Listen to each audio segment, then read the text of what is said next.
Quiz astrospatial numéro 8. Qu'est-ce qui s'est écrasé dans l'atmosphère de Jupiter en juillet 1994? Réponse A, un astéroïde. Réponse B, une comète. Réponse C, une sonde spatiale. Réponse D, une lune de Jupiter. Je vous laisse quelques secondes pour réfléchir.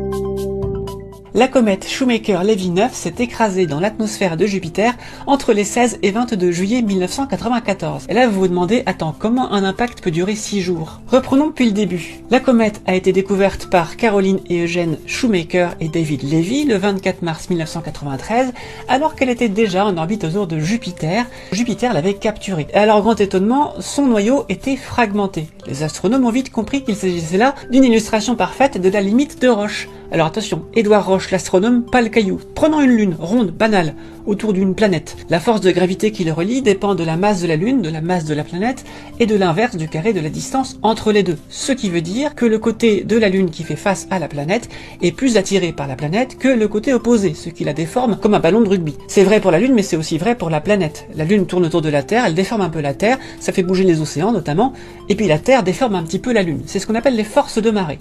Eh bien, il existe une limite en deçà de laquelle, si une lune s'approche trop de sa planète, les forces de marée qu'elle subit vont surpasser les forces de cohésion interne de la lune et elle va se disloquer. Donc pas de collision possible entre une lune et sa planète, mais seulement une pluie de fragments plus ou moins gros. C'est ce qui s'est passé pour la comète Shoemaker-Levy 9, qui a été fragmentée en 21 petits morceaux par les forces de marée de Jupiter. Ces morceaux sont tombés sur Jupiter les uns après les autres, on a vu un flash lumineux à chaque impact, et ensuite pendant plusieurs mois est resté un chapelet de taches sombres, chacune de la taille de la Terre, qui parsemait l'équateur de Jupiter.